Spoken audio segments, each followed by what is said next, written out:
Salut les devins, c'est Saikyo. Petite vidéo Dragon Ball Super aujourd'hui. Alors, petites informations en début de vidéo, elles sont importantes. Concernant la review Boruto épisode 130, je grouperai mon avis du 130, vu qu'il était pas si énorme que ça, dans ma review de l'épisode 131 qui s'annonce juste énormissime. Deuxième chose, très rapidement, je vous tiens au courant, je vous l'avais promis, concernant la cagnotte Jump Festa, le projet Jump Festa près de Tokyo, etc. en cette fin d'année.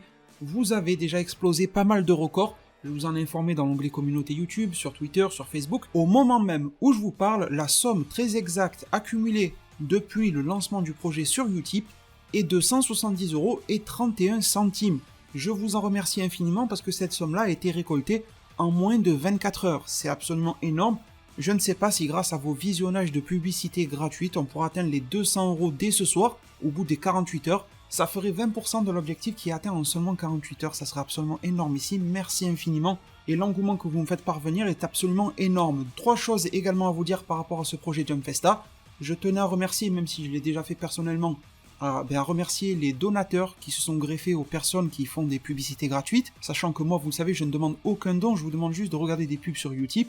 Mais certaines personnes ont voulu et ont la capacité, donc si vous n'avez pas moyen de faire des dons, ne vous en faites pas, aucune raison de culpabiliser, la vie est belle, tout va bien, mais je tenais quand même à les remercier parce qu'ils sont venus booster la cagnotte. Deuxième chose que je voulais dire, c'est que j'ai vraiment fait de mon mieux, donateur ou pas, peu importe, à Utip, les commentaires, peu importe, j'ai fait de mon mieux pour répondre à tout le monde, mais je pense qu'il y en a certains à qui j'ai pas répondu. Je vais faire en sorte d'essayer de rattraper tout ça, mais je tenais à m'excuser parce que il y a eu en fait plusieurs milliers de messages qui me sont parvenus depuis que ça a été lancé. Entre les commentaires sous la vidéo concernée, entre les mails, entre les messages Utip, entre les messages Facebook, Twitter, j'ai répondu à 90% de cette masse de commentaires, je vous en remercie, mais j'ai pas réussi à tenir la cadence. En plus de défoncer Utip, vous m'avez défoncé la messagerie. Et troisième chose à vous dire, tout simplement parce que j'ai pas été clair dans ma précédente vidéo sur le sujet, comment faire pour suivre avec plus de précision la cagnotte, parce qu'en fait il y a un décalage entre ce que vous voyez sur Utip et ce que moi je vois. En fait, quand vous allez sur Utip, vous voyez la somme qui est accumulée sur Utip. Sauf que c'est pas la bonne période. En fait, la somme que vous voyez sur Utip, ça prend plusieurs jours, plusieurs semaines avant que le projet ait été lancé. Ça veut dire qu'il y a de l'argent que vous voyez affiché, et je vais vous dire combien, qui ne fait pas partie du projet. C'est un argent que j'avais déjà reçu sur mon compte en banque, que j'avais déjà utilisé bien avant que le projet soit lancé officiellement et tout ça. Donc en fait, quand vous allez sur la page Utip et que vous voulez suivre de vos propres yeux les avancements, vous prenez la somme que vous voyez affichée à l'écran et vous enlevez tout simplement 40 €. Bon, c'était 42, 43 €. Les 2-3 € je peux les mettre de ma poche, c'est pas grave. Mais en gros, la somme qui est affichée sera à faire moins 40 €, comme ça là vous avez le vrai truc. Au moment où je vous parle, ça sera différent quand la vidéo sortira. La somme que vous voyez est de environ 212, 213 €. Et moi, elle est de 170,31 €. Donc voilà, je voulais être clair avec ça, parce que j'ai vu certaines personnes avec joie, je vous en remercie, qui célébraient le fait qu'on ait atteint les 200 € ou quoi, mais ce n'est pas réellement le cas. Voilà. Alors sinon, les deux mêmes, vidéo Dragon Ball Super, vidéo brève, vidéo complémentaire. Vous avez vu le chapitre numéro 53 de Dragon Ball Super, je pense que vous l'avez tous lu par un moyen ou par un autre, mais je pense qu'on est très peu à avoir pu le lire en japonais dans la version originale. C'est compliqué, déjà il faut savoir lire le japonais.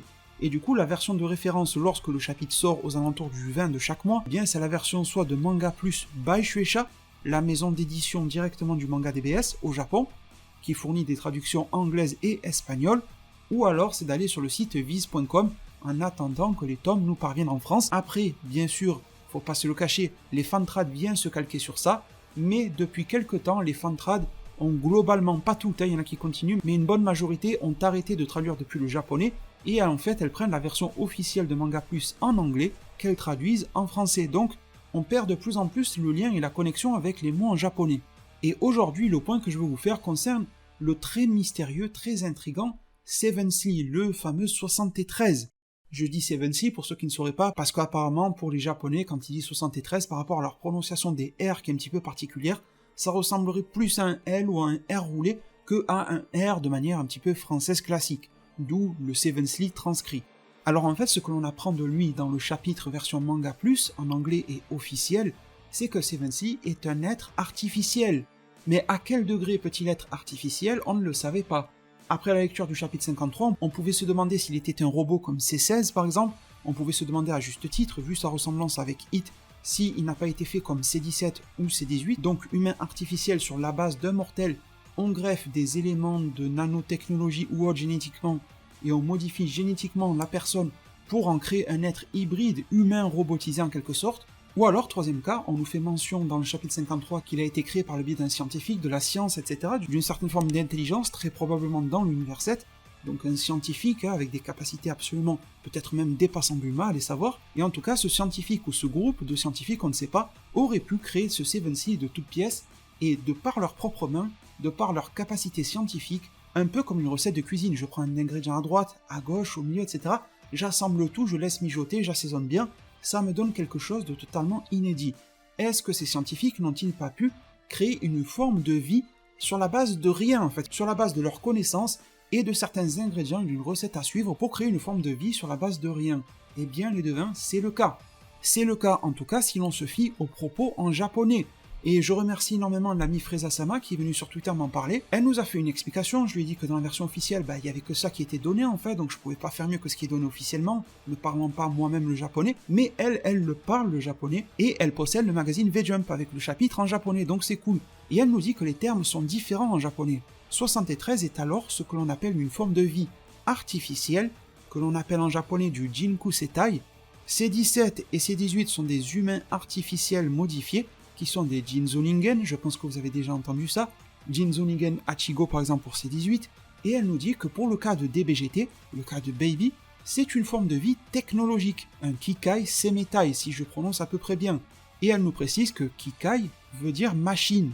Donc moi j'ai un peu forcé parce que je voulais être sûr de bien comprendre, et je lui ai demandé de m'éclairer sur les similitudes et les différences que l'on peut trouver entre un Jinku Setai, qui est une forme de vie artificielle, et le fameux Jinzonigen. Je trouvais la frontière un petit peu mince et je voulais savoir comment les distinguer. Elle me dit que tout est dans le terme qu'elle a donné. Jinzonigen, dont C17, C18, c'est un être artificiellement modifié. On a un humain de base et on le transforme. Jinku Setai, c'est une forme de vie créée entièrement par l'homme, de A à Z, sur la base de rien de préexistant. Forcément, il y a eu un assemblage de quelque chose, il n'y avait pas une base déjà préassemblée pour le créer, c'est ça le truc. Dans ce cas-là, le Jinku Setai, donc dans le cas de Seven Sleep particulièrement, Jinku ça veut dire artificiel, créé par l'homme, et Setai ça veut dire forme de vie, donc forme de vie créée par l'homme, c'est tout con. J'ai encore un petit peu forcé pour être vraiment bien sûr, et je lui ai dit alors le Jinku Setai, ça sous-entend que le créateur, le scientifique ou autre, a réussi à créer une âme et un corps et à les assembler de toutes pièces sans que ça ne soit mécanique. Elle me dit oui, pas de mécanisme dedans, c'est une forme de vie. C'est comme quand tu crées un clone, il n'y a pas de machine dedans. Donc les devins, voilà ce qu'est Seven Sea. Vous avez plus de précision grâce aux propos originaux, une forme de vie, artificiellement créée, mais possédant très probablement une âme qui a été mise dans ce corps-là, par des créateurs qui se sont débrouillés pour faire ça, je ne sais pas comment. Je me pose même la question, est-ce que ce n'est pas un crime pour les mortels, tout comme le fait de voyager dans le temps, de créer de la vie en fait? Enfin, hormis se reproduire normalement, mais créer des formes de vie artificielles me semble un petit peu bizarre. Ça ressemble presque au travail des Kaioshin.